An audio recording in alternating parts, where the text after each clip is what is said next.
This is third unit, income from house property. Important problem, just summary I am explaining you. Already these videos are available on this channel. In you go to playlist, search unit 3 income from house property, you will find all the problems.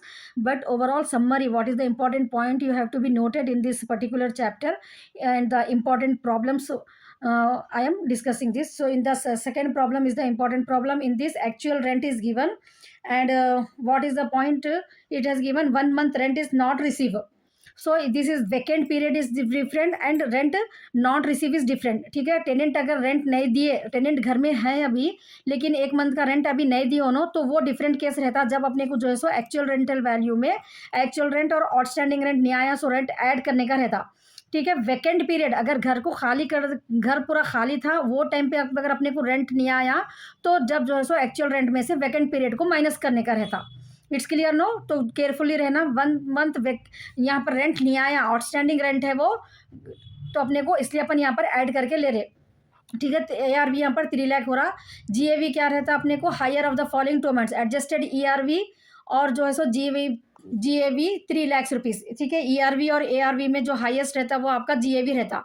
ये adjusted ERV बोले तो आपको MRV और FRV. ठीक है, MRV और FRV में highest जो वैल्यू रहती वो ERV रहता. अगर स्टैंडर्ड रेंटल वैल्यू दी अगर क्वेश्चन में, तो स्टैंडर्ड रेंटल वैल्यू और ERV में लीस्ट जो है सो आपका एडजस्टेड ERV रहता.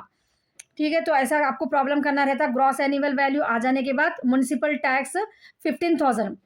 ठीक है, आपको क्वेश्चन में क्लियर दे दिया हुआ है. सेकेंड प्रॉब्लम में आपको municipal tax it has given 15,000 directly, तो माइनस कर दिए तो आपको नेट एनुअल वैल्यू आती है. ये स्टैंडर्ड डिडक्शन आपको क्वेश्चन में नहीं रहता. 30% आपको याद रखना रहता. ठीक है, नेट एनुअल वैल्यू पे standard deduction under section 24A ये लिखना पूरा ज़रूरी है आपको. 30% नेट एनुअल वैल्यू आ जाता. उसके बाद interest on loan taken to purchase a house, ये भी अपने को डिडक्शन में 2 चीज़ें रहती है, अंडर सेक्शन 24A और 24B. तो ये प्रॉब्लम में जो है सो आपको इंटरेस्ट ऑन लोन भी जो है सो आपको 45,000 amount it has given no. Loan to taken loan to purchase the house 45,000 आपको क्वेश्चन में दिया हुआ है. ठीक है, वो माइनस कर देने के बाद आपको ये 2 स्टैंडर्ड डिडक्शन के अमाउंट को, लोन टेकन 45, दोनों को ऐड करके नेट एनुअल वैल्यू में से जो है सो माइनस करे तो आपको इनकम फ्रॉम हाउस प्रॉपर्टी आ जाती. ठीक है, ये नोट जो भी ले रहे अपन, municipal tax actual amount paid should be taken. Actual amount paid municipal tax में आपको 2 है, टैक्सेस ड्यू भी है ना, ड्यू नहीं लेना है. 15,000 ले रहे हैं अपन क्योंकि एक्चुअल अमाउंट जो पे करे वो लेना है. ये नोट में लिखना, आपको फुल मार्क्स मिलते हैं, तो मार्क्स कट होते हैं आपके. ठीक है, नेक्स्ट है आपका outstanding rent can not be treated as unrealised rent बोल के नहीं रहता, इसलिए अपन ऐड करें वहाँ पर आउटस्टैंडिंग रेंट को ये प्रॉब्लम में. It's clear no? नो आपको नेक्स्ट प्रॉब्लम है प्रॉब्लम नंबर 4.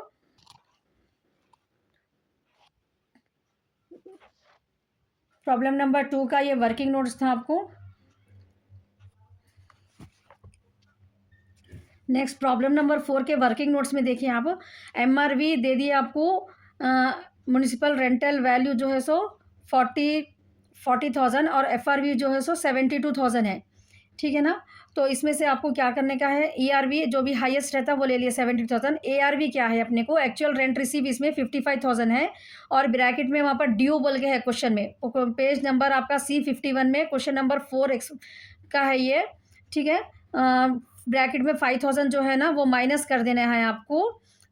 55,000 में सॉरी ऐड करना है ड्यू, उसमें से जो है सो cost of facility provided to the tenant 4,600 है ना, वो माइनस करना है. ये पर्टिकुलर प्रॉब्लम में आपको कॉस्ट ऑफ फैसिलिटी दिए वो माइनस करे तो आपको एक्चुअल रेंटल वैल्यू आ जाती. ठीक है, ERV ले लिया अपन. ARV जो है so actual rental value. Next ARV का हाईएस्ट जो रहता है आपका GAV ग्रॉस एनुअल वैल्यू 72,000 हो गया. ठीक है, ये प्रॉब्लम में अपने को इंटरेस्ट भी है. ठीक है, बहुत इंपॉर्टेंट है ये प्रॉब्लम. आपको इंटरेस्ट का अगर आया तो ये पॉइंट नोट करना है आपको. Current year interest 5 lakh into 15% 75,000 हो रहा. ठीक है, period interest on loan is allowed as 5 equal instalment बोल के इनकम टैक्स का रूल है. ये आपको पेज नंबर आपके C46 पे जो है सो क्लियर दिए हुआ है, इसलिए अपन कर रही है प्रॉब्लम में. तो लोन उन्होंने 1/11/21 को लिए, 1/11/21 से 31 मार्च 22 तक 5 मंथ्स का पहले अपन इंटरेस्ट निकाल लेना है 31,250. फिर इंटरेस्ट फ्रॉम 1/4/22 से 23 तक 75,000, ये दोनों को ऐड कर लेने का है. ठीक है, ये दोनों को ऐड करके 1/5, क्योंकि 5 इंस्टॉलमेंट्स में बोल के अपने को इनकम टैक्स का रूल है, इसलिए कर रहे हैं अपन ये प्रॉब्लम है 1/5।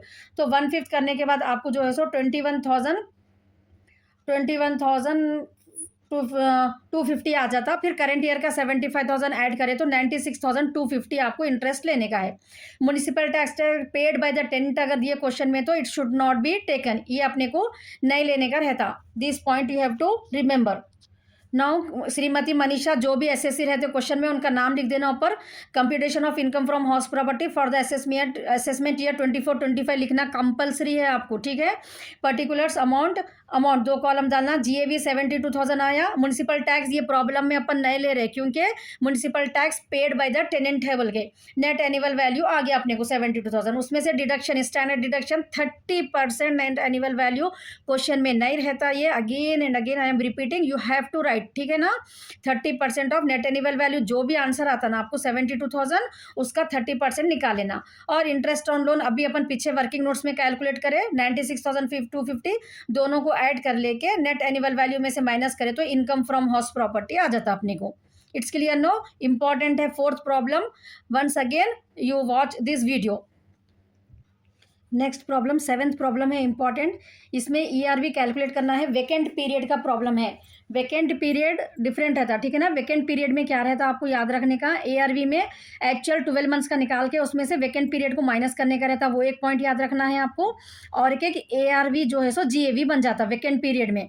अपन लास्ट में जो ईआरवी और एआरवी में जो हाईएस्ट रहता लेते ना वो स्टेप यहाँ पर नहीं रहता, डायरेक्टली जो है सो ना एआरवी एक्चुअल रेंटल वैल्यू वही आपका जीएवी ग्रॉस एनुअल वैल्यू बन जाता वेकेंट पीरियड में। ये पॉइंट नोट करना है आपको, ठीक है। तो यहाँ पर एडजस्टेड ईआरवी एमआरवी 2 लाख है 7th प्रॉब्लम में अपने को। और एफआरवी जो है सो 20,000 इंटू 12 दिए और ईयरली मंथली भी दिए तो इंटू 12 करना, वो याद रहना, ठीक है। 2 अमाउंट्स कभी भी लैक्स में रहते हैं या थाउजेंड्स में रहते हैं, एक हिंट है वो आपको। एक अमाउंट अगर लैक्स में है तो दूसरा अमाउंट जो भी दे रहे पर मंथ रहता वो इंटू 12 करना रहता। तो 2,40,000 और इसमें दोनों में हाईएस्ट लिए तो आपको ईआरवी आ गया। जी एक्चुअल रेंटल वैल्यू 12 मंथ्स का इसमें 20,500 पर मंथ दिए ना, पर मंथ रेंट 24,500 है। Problem number 7 C52 page number पे है, आपको ये इंटू 12 करना है। और जो है सो उसमें से वेकेंट पीरियड 1 मंथ का 20,500 माइनस करना तो आपका एआरवी आ जाता।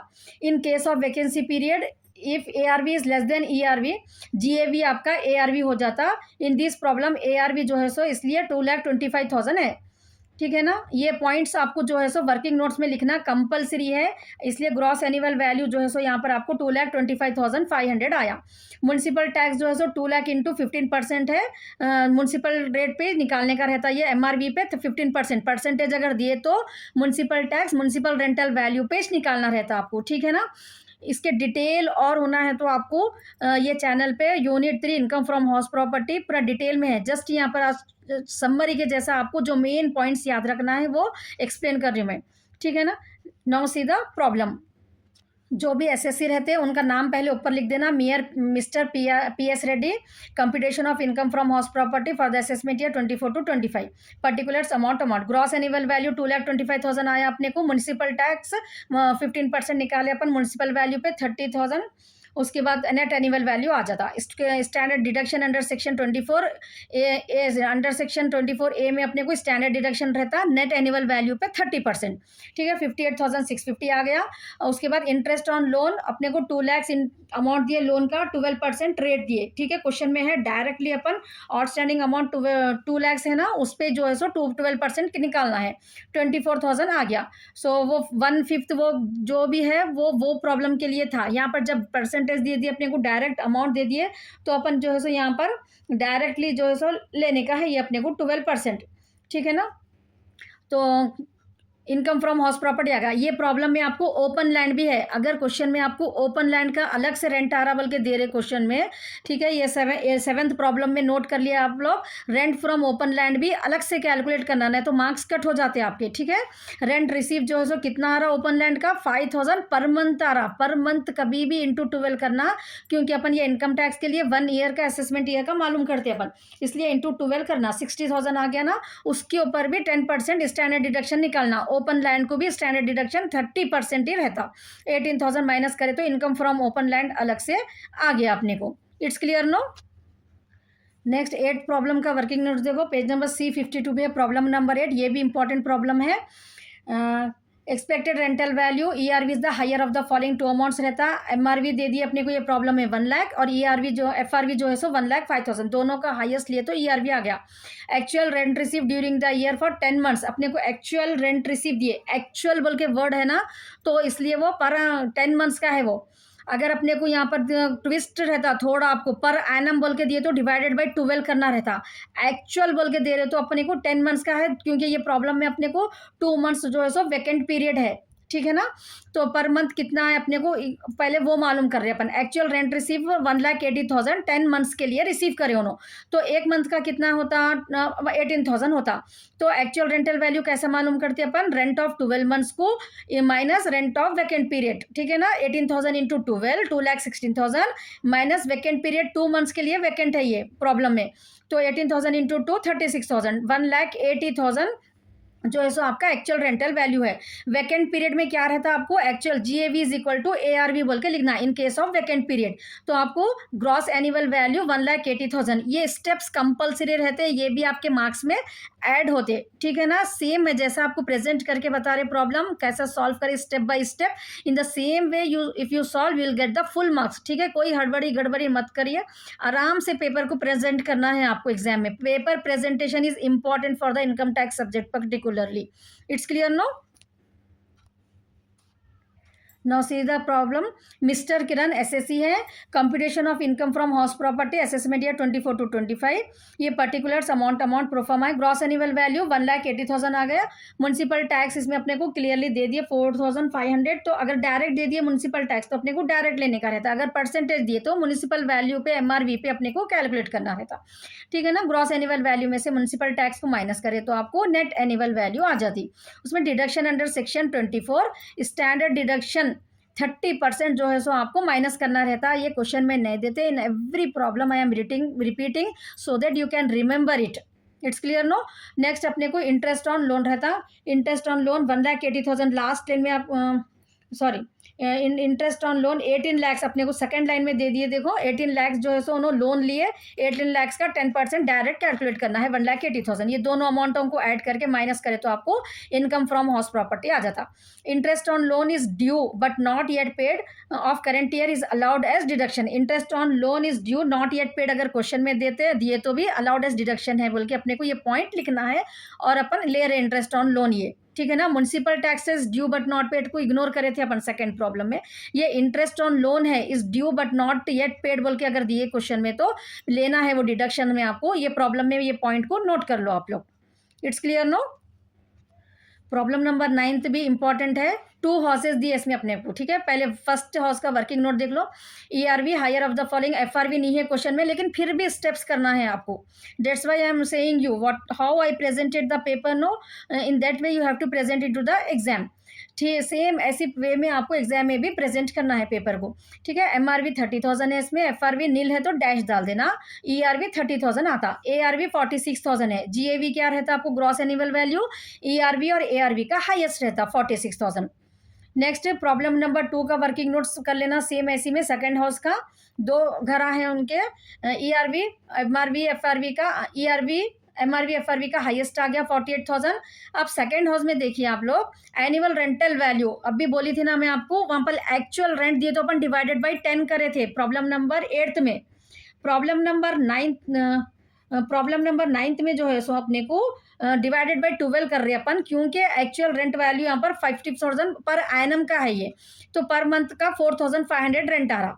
तो एनुअल रेंट में से वैकेंसी कितने मंथ्स का है ये प्रॉब्लम में अपने को 3 मंथ्स वैकेंट है, 3 मंथ्स 4,500 इंटू 3 मंथ्स करे तो 13,500।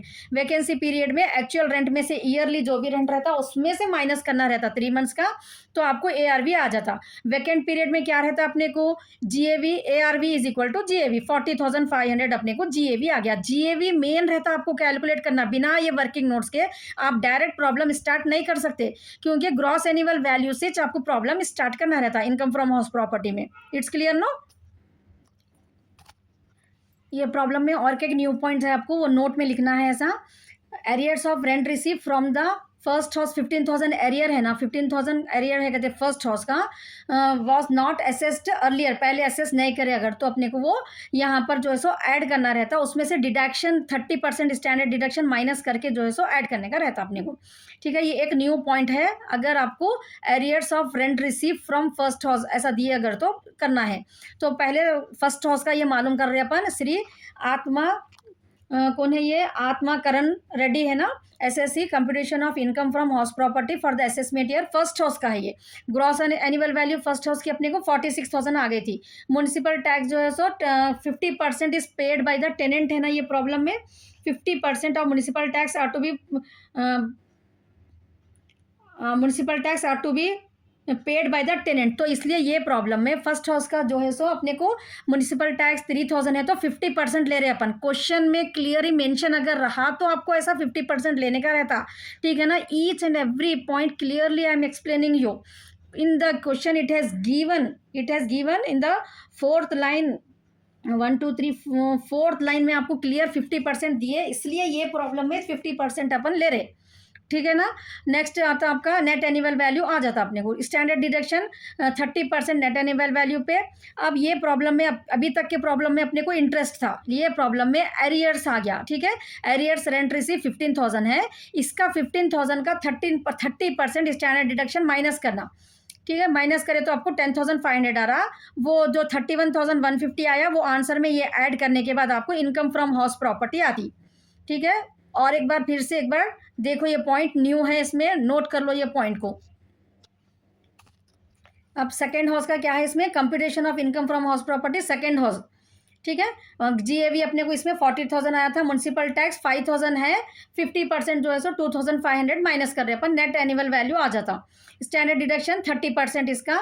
ये प्रॉब्लम में अब वैकेंसी पीरियड था, ठीक है, सॉरी इंटरेस्ट था, interest on second house it has given, तो interest on second house it has given 30,000 clearly in the question, that's why interest अपन जो है सो सेकेंड हाउस का यहाँ पर ले रहे। इसमें इंटरेस्ट में भी देखिए, interest on taken to purchase the second house 30,000 but only 10,000 as paid earlier, as paid so far earlier, तो अपने को 30,000 जो दिए वो 30,000 ही लेना है, ठीक है। 10,000 जो पे करे वो उसको कंसीडर करना नहीं है, 30,000 ही माइनस करना है आपको। तो 41,400 माइनस करे तो इन क्या हो रहा है अपने को यहाँ पर, नेट एनुअल वैल्यू 38,000 आए और ये डिडक्शंस जो है सो 41,400 बढ़ के आ रहे, तो माइनस नेगेटिव में आंसर आ रहा है। इसका मतलब लॉस फ्रॉम हाउस प्रॉपर्टी आ रहा सेकेंड हाउस में। अगर लॉस फ्रॉम हाउस प्रॉपर्टी आया तो आपको क्या करना रहता, इनकम फ्रॉम हाउस वन पहले के उसमें अपने को 41,650 इनकम आई, ये लॉस को माइनस करके इनकम फ्रॉम हाउस प्रॉपर्टी डालना आंसर में। It's clear no. Now next problem number 11, ERV is higher of the following two, ये प्रॉब्लम में एफआरवी नहीं दिया लेकिन स्टेप में डैश डाल देना, एमआरवी एफआरवी का हाईएस्ट ईआरवी रहता। रेंट ऑफ 12 मंथ्स, एआरवी कैसा कैलकुलेट करना है अपने को, rent of 12 months minus vacancy period 2 months का, 25,000 इंटू 12, 25,000 इंटू 2 माइनस कर दिए तो अपने को एआरवी आ गया। Calculate case of vacant period, GAV ARV के बराबर हो जाता 2,50,000, ठीक है। ग्रॉस एनुअल वैल्यू आ गई अपने को, municipal tax 10%, deduction 30,000 and interest on loan to construct the house 35,000, directly we are getting the answer in this problem. So problem number 9 is so simple, it's clear no. No problem number 13, self occupied, question में आप clearly पढ़ना है, ठीक है। आपको जो है so actual rental value वो ये नहीं रहता यहाँ पर, सेल्फ ऑक्यूपाइड हाउस अगर रहा तो नेट एनुअल वैल्यू डायरेक्टली नील लेने का रहता। प्रॉब्लम नंबर 13 जो है ना आपका पेज नंबर C53 पे, the net annual value of self occupied house is nil, note में लिख देना। अगर सेल्फ रेसिडेंशियल पर्पज के लिए उन्होंने यूज़ कर रहे हाउस को बोल के दिए तो completely for his residential purpose दिया हुआ है ना क्वेश्चन में। Read the question, question number 13 आपको वहाँ रेसिडेंशियल पर्पस के लिए तो सेल्फ ऑक्यूपाइड इसका मतलब, ठीक है, नील रहता। No deduction are allowed under section 24 except ये पॉइंट लिखना है आपको, except interest on loan taken to purchase the repair renovate और रिकंस्ट्रक्ट के लिए अगर कुछ लोन लिए तो वो जो है सो अलाउ है। बाकी दूसरे सेक्शन जैसा कि अपन 30% स्टैंडर्ड डिडक्शन जो कर रहे हैं ना वैसा अलाउ नहीं है। The loan taken to purchase the house was taken, अगर क्वेश्चन में देखना है आपको लोन कब लिए, 1/4/1999 को लोन लिए तो फिक्स्ड सीलिंग जो है ना ये प्रॉब्लम में 30,000 रहता, again I am repeating, interest on loan self occupied house में आपको इंटरेस्ट बहुत इंपॉर्टेंट रहता, ठीक है, ये शॉर्ट में भी आ सकता है ये प्रॉब्लम आपको। फिक्स सीलिंग 30,000 रहता, तो उसके बाद डिडक्शन 30,000, क्वेश्चन में आपको कहीं भी नहीं है 30,000, लेकिन कहाँ से आ रहा है ये आपको याद रखना है। अगर loan taken for to purchase the house was taken before 1499 है तो फिक्स सीलिंग 30,000 है।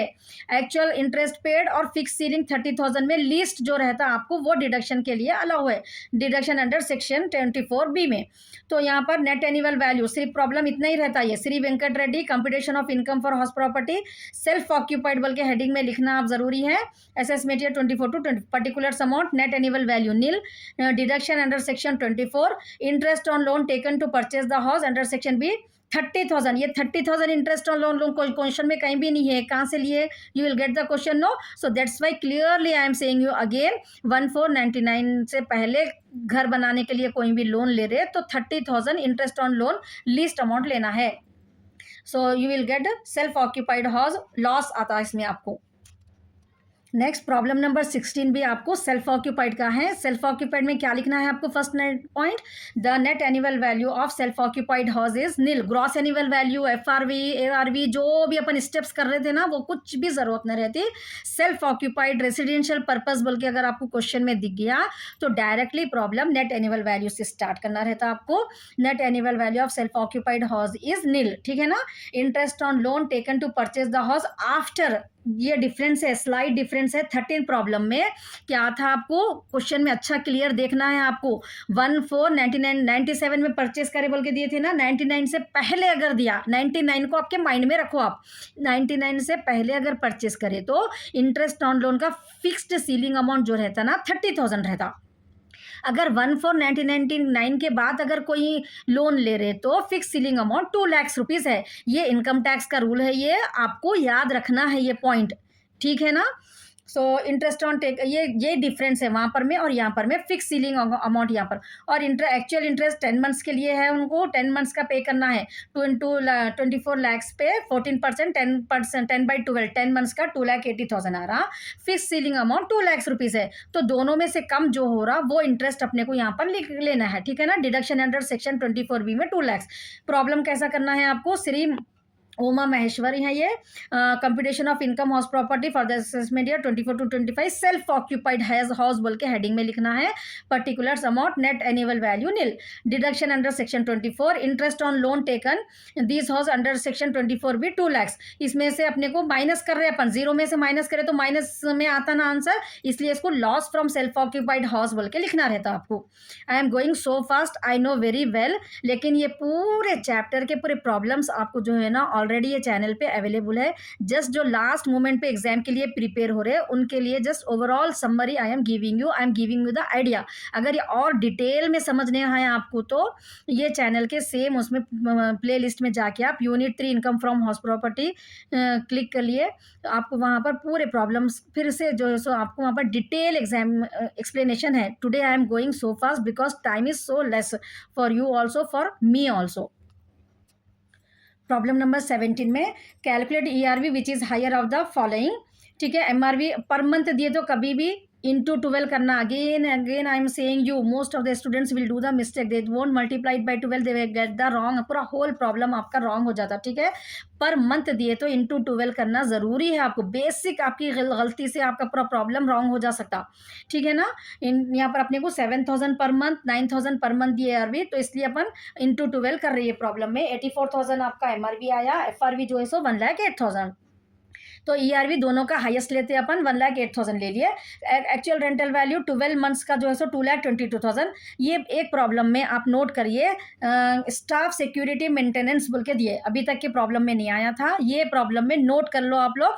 स्टाफ सिक्योरिटी मेंटेनेंस अगर दिए तो आपको माइनस करना है एक्चुअल रेंटल वैल्यू में से। एक्चुअल रेंटल वैल्यू 18,500 है पर मंथ, इंटू 12 करें अपन, तो staff security maintenance page number C53 पे है ये प्रॉब्लम आपको, प्रॉब्लम नंबर 17, ठीक है ना, एक बार रीड करिए, मेरे कन टाइम नहीं है, that's why again I am saying you, if you want question with answer question already I have read, I have explain each and every point in detail in the unit playlist, unit 3 income from house property. You go and check with question, you will get the explanation there, but today just overall summary I am giving you, just why, that's why I am going so fast here. So what are the important points you have to be remember, that's the points I want to cover actually. It's clear. So staff security maintenance, ये तो आपको 10% ये actual rental value पे 10% minus करके जो है सो आपको लेने का रहता है यहाँ पर, ठीक है ना. तो यहाँ पर इसलिए अपन 10% सेल्फ सिक्योरिटी मेंटेनेंस अगर आपको क्वेश्चन में आया तो माइनस कर दो उसको एक्चुअल रेंटल वैल्यू में से. तो अब यहाँ पर अपने को जीएवी कैसा मालूम करना है, ईआरवी और एआरवी का हाईएस्ट, म्युनिसिपल टैक्स जो है सो एक्चुअल रेंट रिसीव्ड बोल के दिए अपने को.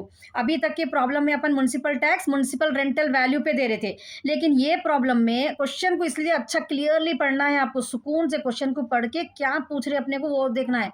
Municipal tax on actual rent receive, ठीक है, एक्चुअल रेंट रिसीव कितना है, 2,22,000 है, उस पर निकालो बोल रहे अपने को 8% ये प्रॉब्लम में, और इंटरेस्ट ऑन लोन 9 लाख पे 8%, ठीक है. ये वर्किंग नोट्स आपको करना है ये problem. Now remaining problem will be the same. जो भी एसएससी है मिस्टर रमेश चंद्रा, हेडिंग डाल देना, computation of income from house property for the assessment year 24 to 25, particulars amount 2 amount डाल सकते हैं, ठीक है. Gross annual value 1,99,800, just now we have find out no. Municipal tax भी ये प्रॉब्लम में अपन एक्चुअल रेंटल वैल्यू पे क्वेश्चन में दिए बोल के ले रहे अपन, ठीक है. Don't ask me that why we have taken on that, question में आपको जैसा दिए अपने को वैसा लेने का रहता, ठीक है ना.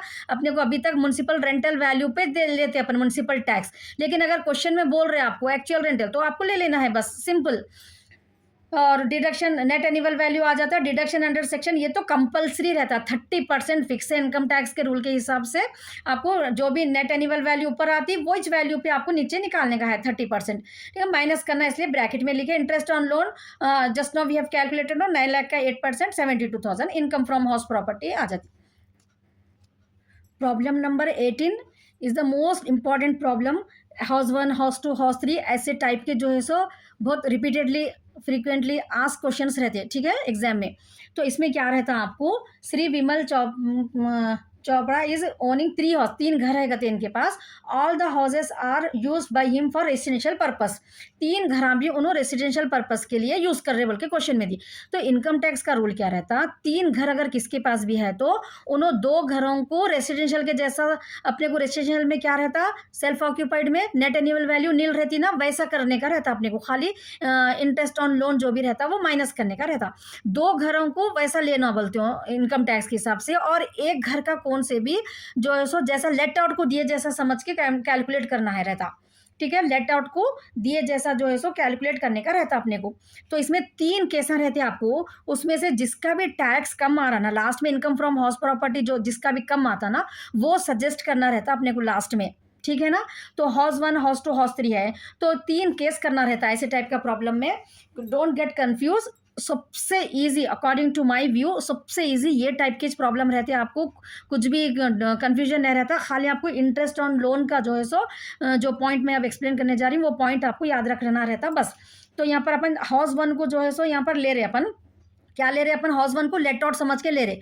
तो इसकी net annual gross annual value जो है सो 1,50,000, वो जैसा भी अपन स्टेप्स में मालूम कर देना, एमआरवी एफआरवी का सेम वैसा स्टेप में जो है सो आपको मालूम कर लेना रहता.